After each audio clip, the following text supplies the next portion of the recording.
The wine glass shattered before I understood what was happening. We were celebrating 10 years of marriage at Russo's, the same Italian place where I'd proposed.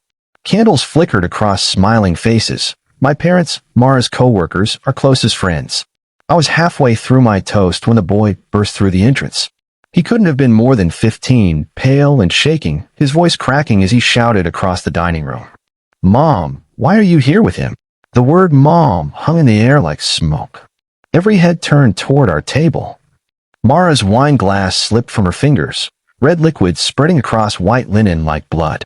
The boy was crying now, his words tumbling out in broken sobs. He said Mara promised she'd be home tonight with his dad. My chest went numb. I looked at my wife, searching her face for confusion, for the reasonable explanation that would make this nightmare make sense. Instead, I saw something I'd never seen before, pure terror. My name's Colin Reeves, 38 years old, civil engineer from Columbus, Ohio. 10 years married to the woman I thought I knew. And I just met my wife's other son. Mara ran. Not walked, ran straight out of the restaurant without a word to anyone. The boy chased after her, still crying. I stood there frozen while 50 people stared at me with pity in their eyes. My mother reached for my hand, but I pulled away. I couldn't process comfort yet. I couldn't process anything. The drive home felt like swimming through concrete. My phone buzzed constantly with text from shocked coworkers and friends, but I couldn't bring myself to read them.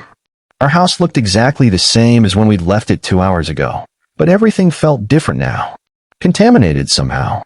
I walked through rooms we'd decorated together, past furniture we'd picked out, photographs of a marriage I thought was real. In our bedroom, Mara's overnight bag was gone. The one she kept packed for business trips. I sat on the edge of our bed staring at our wedding photo on the nightstand, realizing she must have planned this escape route. She knew this moment might come eventually. She'd prepared for it. I hadn't. My hand shook as I pulled back her pillow. That's when I saw it, a second phone, still unlocked, screen glowing in the dark. I picked up the phone with hands that didn't feel like mine. The screen showed dozens of unread messages. My thumb moved on autopilot, opening the first conversation. "Honey, did you get the hotel receipt covered?" The contact name was just B. I scrolled up through their chat history. Months of messages. Years, maybe. Terms of endearment I thought were reserved for me. Photos loaded slowly, each one worse than the last. Mara at a backyard barbecue, her arm around a man I'd never seen. The same teenage boy from the restaurant, younger in these pictures, smiling between them. A birthday cake with candles. Christmas morning wrapping paper. An entire life I knew nothing about. My stomach lurched. I ran to the bathroom and vomited until there was nothing left.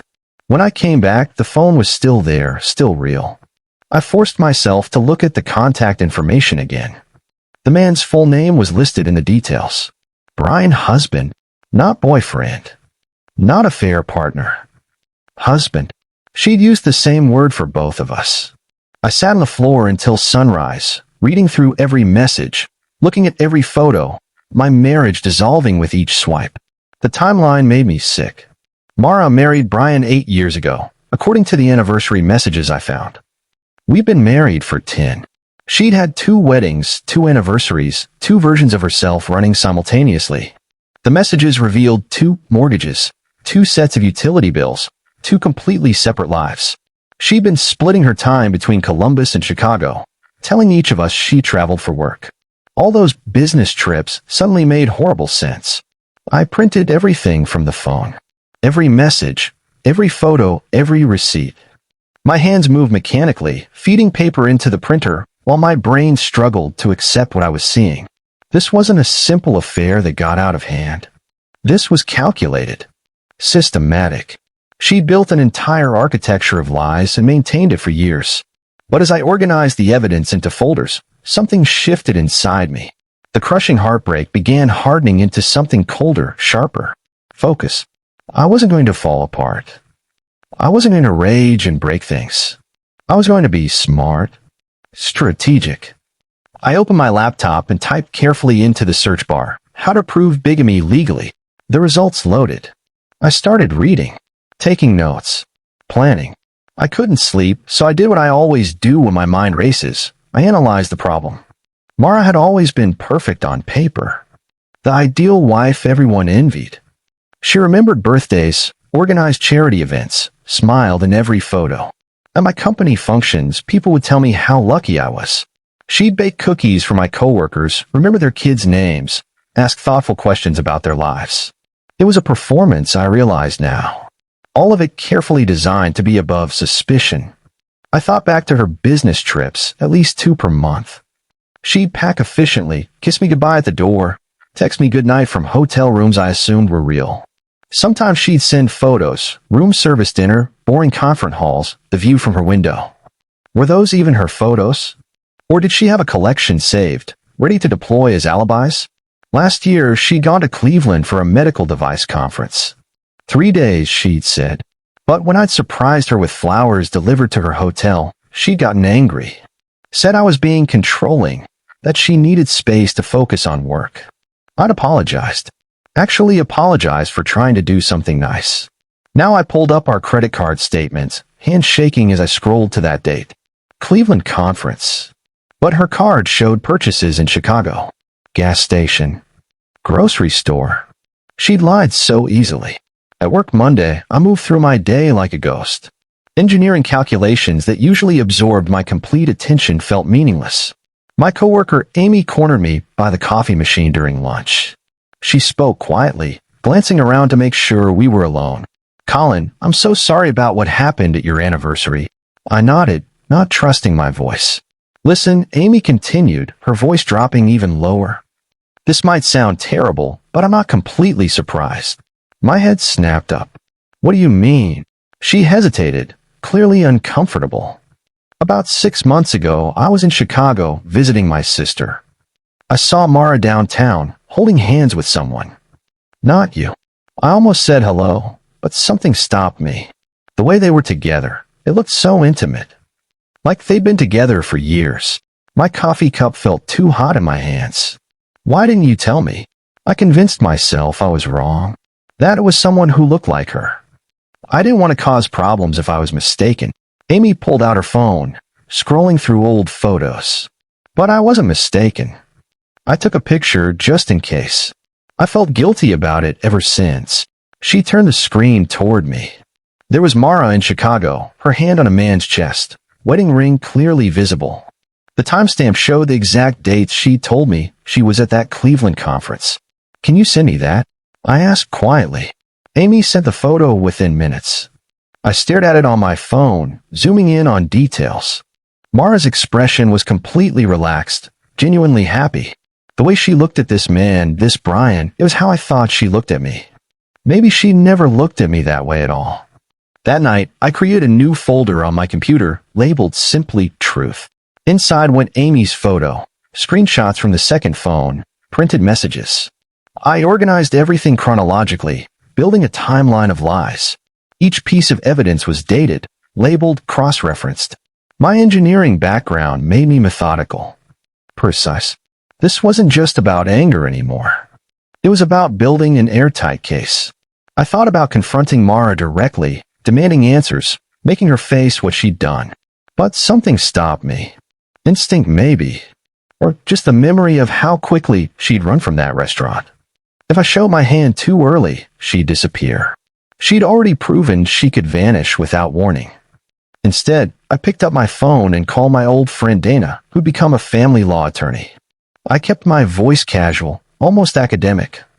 "Hey, I've got a hypothetical question about marriage fraud." Dana listened as I laid out the scenario, careful not to reveal it was about me. When I finished, her response was immediate and firm. "Do not confront. Gather evidence quietly. Document everything. The law rewards patience." I thanked her and hung up. Patience. I could do that. Dana called me back the next day with more specific advice. We met for coffee at a place far from my usual spots.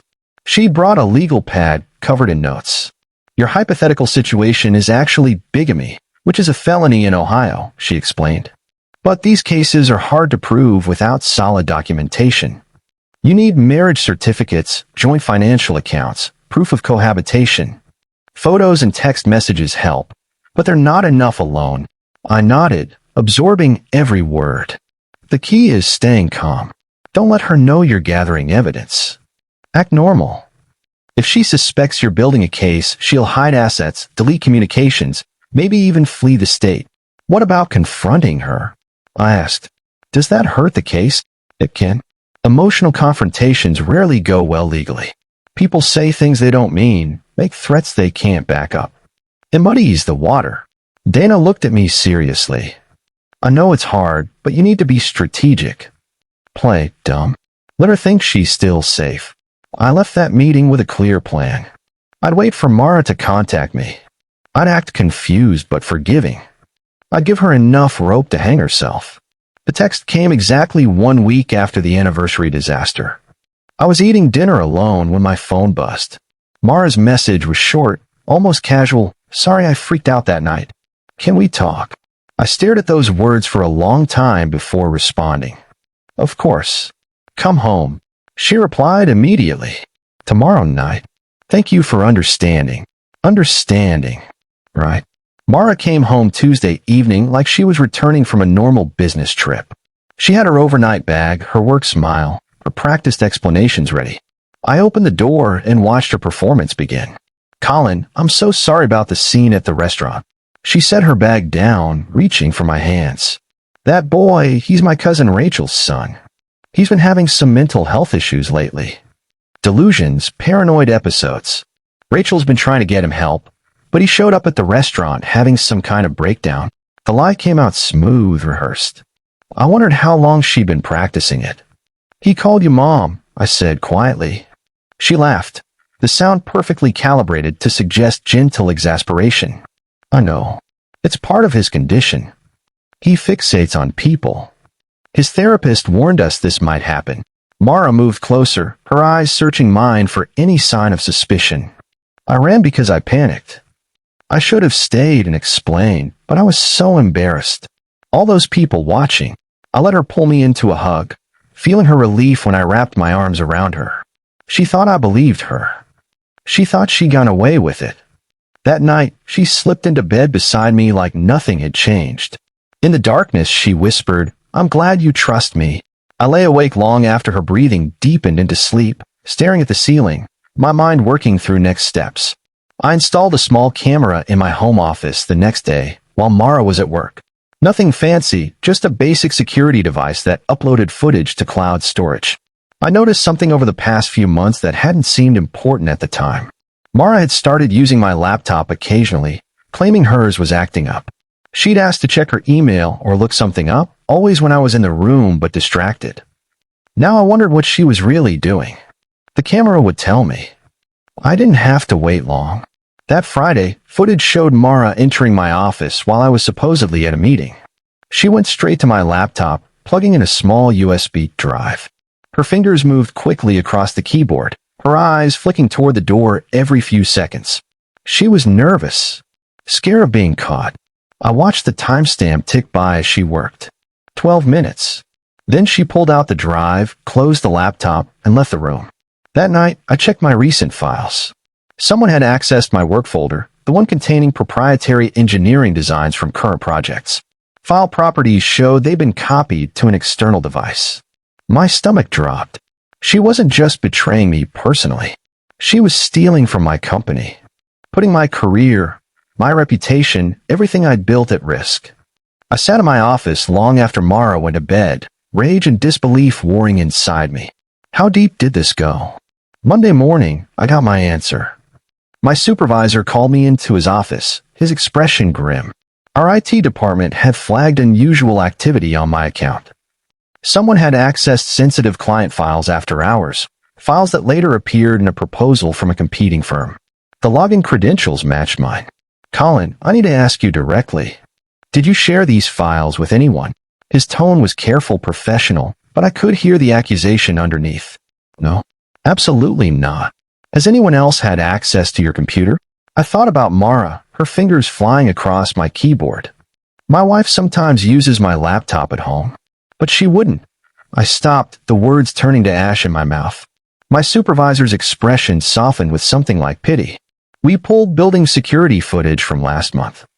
Someone matching your wife's description entered the building after hours using your access card. She was here for 40 minutes. He turned his monitor toward me. There was Mara, clear as day, walking through our office like she owned it.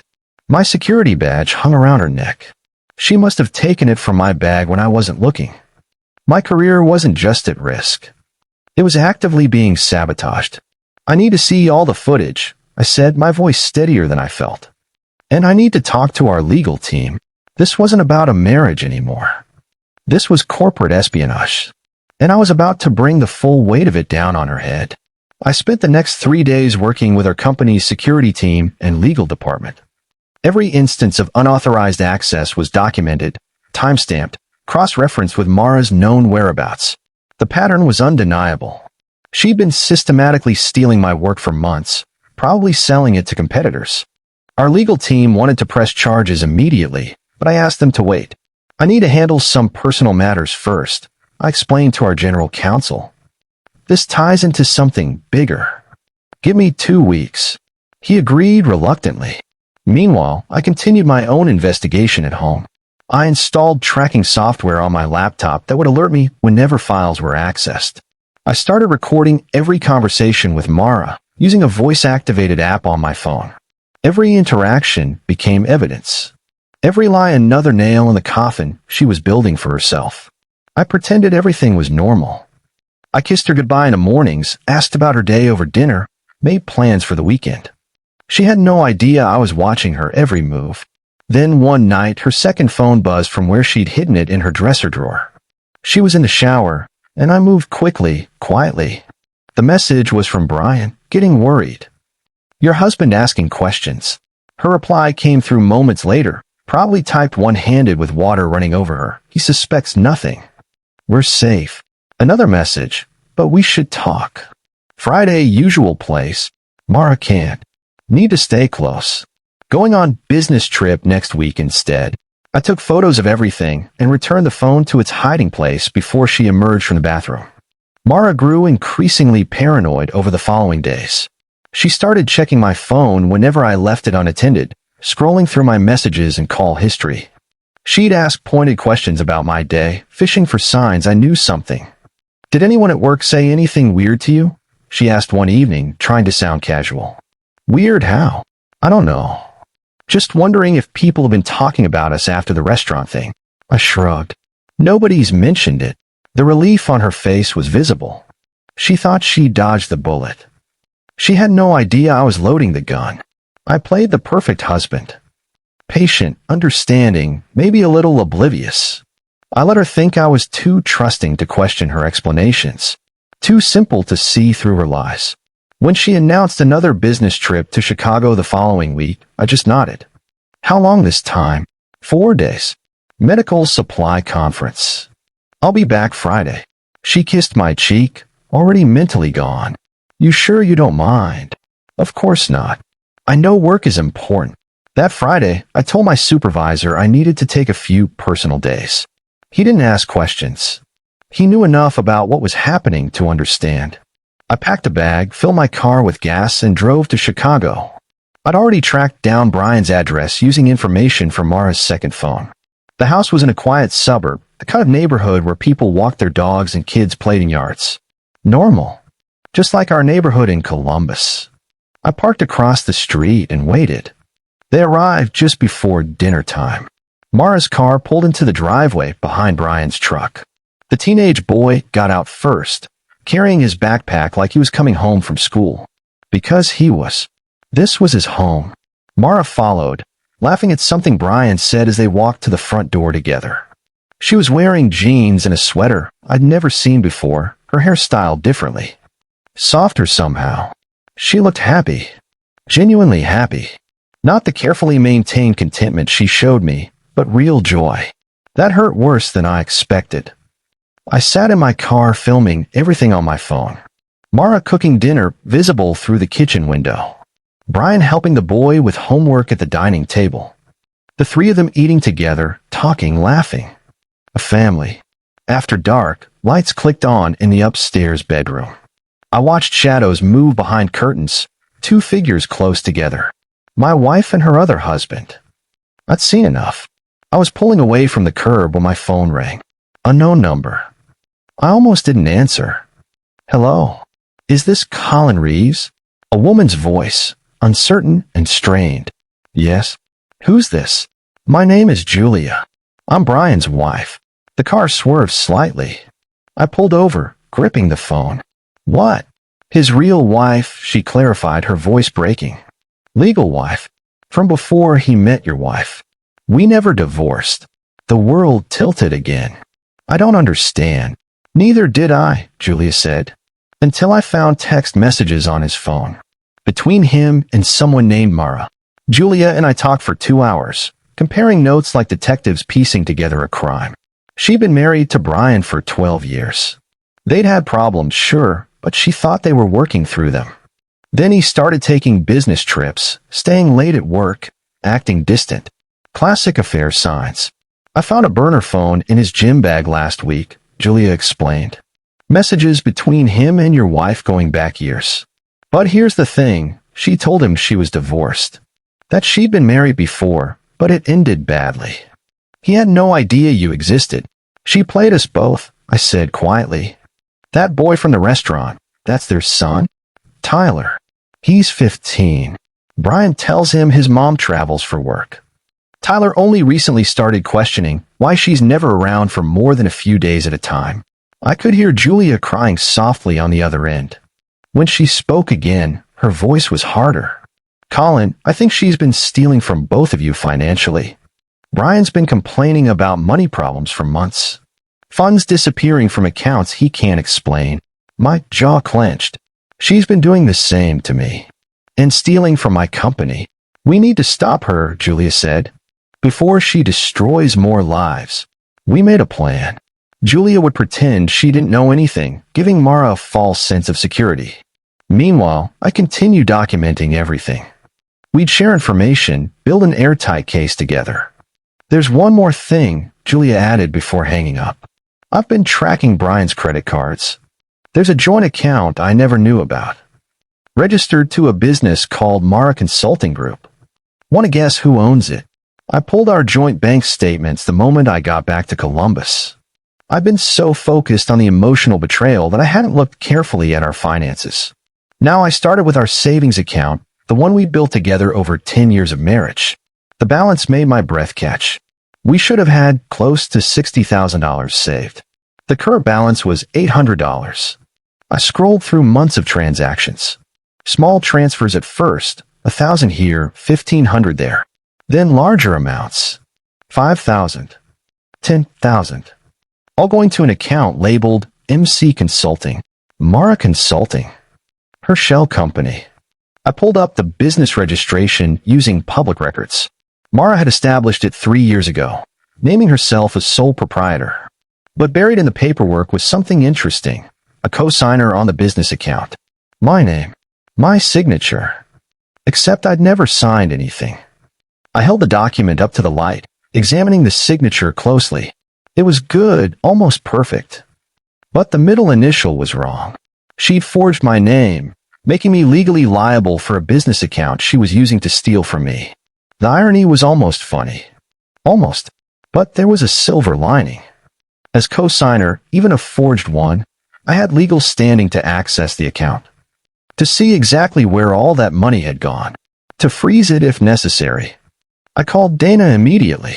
Remember that hypothetical case we discussed? It's not hypothetical anymore. Is it? She asked. Not even close. Dana worked fast. Within 3 days, she filed preliminary injunctions to freeze the consulting account and had started subpoena processes for all of Mara's financial records. We moved carefully, quietly, making sure nothing would tip Mara off before we were ready. I continued playing the oblivious husband. When Mara returned from her Chicago business trip, I greeted her warmly, asked about the conference, listened to her fabricated stories about pharmaceutical seminars and networking dinners. She had no idea that Julia was feeding me real-time updates about what actually happened during those 4 days. No idea that I had photographs of her other life, recordings of her lies, financial records proving her theft. Colin, she said one evening, curling up beside me on the couch. I've been thinking we should do something special for our anniversary this year. Really celebrate. Like what? I kept my voice casual, even as my mind raced ahead. Maybe recreate our first anniversary dinner? Same restaurant, same menu. Invite all our friends again. Show everyone we're stronger than ever. The audacity took my breath away. She wanted to go back to the scene of her exposure, to pretend it never happened, to rebuild the facade. That sounds perfect, I said slowly. Let's do it. Mara's face lit up with genuine happiness. She thought she'd won, thought she'd successfully gaslit me into forgetting her son's public accusation. I'll make the reservation tomorrow, she said, kissing my cheek. I smiled. I'll handle the guest list. She had no idea what I was planning. I spent the next 2 weeks preparing. Every detail had to be perfect. I made a reservation at Russo's for the same night of the week, the same time, even requested the same table. I called everyone who'd been at the original anniversary dinner, plus a few additions. Amy from work who'd given me the Chicago photo. Dana, my lawyer, though I didn't tell Mara she was coming. And one more guest I didn't mention. I reached out to Tyler through Julia. The boy was confused and angry after learning the truth about his mother's double life. His message back to me was short. What you need? I explained my plan carefully. It was a risk, involving a 15-year-old in something this serious. But Tyler had a right to know the full truth. And more importantly, he had a right to be heard. I'll do it, he replied. She needs to face what she's done. The night of the dinner arrived. Mara spent hours getting ready, choosing the perfect dress, fixing her makeup just right. She looked beautiful, radiant even. Ready for her performance. We arrived at Russo's to find 50 people already seated, smiling and chatting. The same faces from that first disastrous anniversary, now here for the sequel. Mara worked the room like a politician, thanking everyone for coming, laughing off any awkward mentions of last time. She was in her element. Performing. The waiters brought out champagne. I stood to make a toast, glass raised, just like before. 10 years ago, I married the woman I thought I'd spend my life with. I began. Mara beamed at me. Tonight, I want to celebrate the truth. The restaurant door opened. Tyler walked in, no longer crying or confused. Determined. Every head turned. Mara's champagne glass froze halfway to her lips. Tyler walked straight to our table, and I handed him a folded piece of paper. We'd worked on it together over the past week, crafting every word carefully. My name is Tyler, he began, his voice steady despite his shaking hands. I'm 15 years old. And this woman is my mother. Mara stood up abruptly, her chair scraping loudly. Tyler, what are you? Let him finish, I said quietly. Tyler continued reading. For my entire life, my mom told me she'd travel for work. That she had to be away a lot because her job was important. I believed her because kids believe their parents. He looked up from the paper, making eye contact with people around the room. But she wasn't traveling for work. She was living a second life with this man. My mom has 2 husbands, 2 houses, 2 complete families that didn't know about each other. Gasps rippled through the restaurant. Tyler pulled out his phone, projecting images onto the white wall behind our table. Photos of Mara and Brian's wedding. Mara with baby Tyler. Christmas card signed the Morrison family. Then newer photos, Mara in Columbus with me. Our wedding photo. Our house. She's been lying to everyone, Tyler said. His voice cracked slightly, but he pushed through. To my dad. To Colin. To me. And when I confronted her at their last anniversary dinner, she ran away and made up a story about me being mentally ill. Mara's face had gone completely white. This is a setup. Colin, what have you done?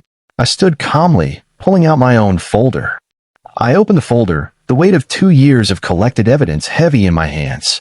These are bank statements showing systematic theft from our joint accounts, I said, my voice carrying clearly through the now silent restaurant. $72,000 transferred to a shell company you created using my forged signature. I laid out page after page on the white tablecloth. These are security camera photos of you entering my workplace after hours, stealing proprietary designs from my company. Designs that showed up at our competitors weeks later. Mara tried to speak, but no words came out. These are text messages between you and Brian, planning your schedule so your 2 lives wouldn't overlap. And these, I pulled out the final documents, are marriage certificates. Yours and Brian's from 8 years ago. Yours and mine from 10 years ago. Both still legally valid. That's called bigamy, Mara. It's a felony. People were pulling out their phones now. Some filming, others texting. The perfect image Mara had constructed over a decade was crumbling in real time. Tyler isn't having a mental health crisis, I continued. He's the one person brave enough to tell the truth when he saw it. And he's not the only victim here. I gestured to a woman sitting near the back. Julia stood up. My name is Julia. I'm Brian's legal wife. We never divorced. Which means Mara's marriage to him is also fraudulent. The room erupted in shocked whispers. Mara looked around desperately, searching for a friendly face, an escape route. There was none. You can't do this, she whispered. You're humiliating me. No, I said quietly. You did this. I'm just making sure the truth finally comes out. The next morning, I filed for annulment in family court. Dana had everything prepared. Evidence of fraud, proof of bigamy, documentation of financial theft. The case was airtight. Mara tried to fight it. She hired an expensive lawyer, tried to paint me as a vengeful husband who manipulated evidence. But every claim she made fell apart under scrutiny. Her lawyer couldn't explain the marriage certificates, the forged signatures, the stolen money. My company pressed charges for corporate espionage. The competing firm she'd sold my designs to admitted purchasing them from Mara Consulting, thinking it was a legitimate transaction. They had no idea they were buying stolen intellectual property. Within a week, Mara's second phone, the one she thought I didn't know about, started buzzing constantly. Brian's messages demanding answers. Tyler's angry texts. Julia's lawyer sending formal notices. Her carefully constructed double life was collapsing from both ends. She tried to reach me multiple times. Phone calls I didn't answer. Emails I deleted unread. She even showed up at my house one night, pounding on the door, begging me to let her explain. I watched through the window as she finally gave up and drove away. I felt nothing. No satisfaction, no anger. Just emptiness where she used to be. Then her lawyer sent a letter. Mara was contesting the annulment, claiming I'd known about her situation all along and had consented to it. The absurdity would have been funny if it wasn't so desperate. Let her contest it, I told Dana. We'll see her in court. The courtroom was smaller than I expected. Quieter, too. Mara sat at the defendant's table in a conservative suit, her hair pulled back, trying to look like a victim of circumstance rather than the architect of elaborate fraud. Her lawyer was good, I give him that. He painted a picture of a woman trapped in an impossible situation, suffering from undiagnosed mental health issues, making desperate choices that spiraled out of control. My client deeply regrets the pain she's caused, he argued. But this was never about malice. It was about a woman struggling to hold together pieces of a life that was falling apart. Dana stood up, her voice cutting through the sympathetic narrative like a knife. Your Honor, the evidence shows clear premeditation spanning nearly a decade. Mrs. Reeves maintained 2 separate identities, 2 households, systematically deceived 2 families, forged legal documents, stole over $70,000 from joint accounts, and committed corporate espionage. This wasn't a mental health crisis. This was calculated fraud.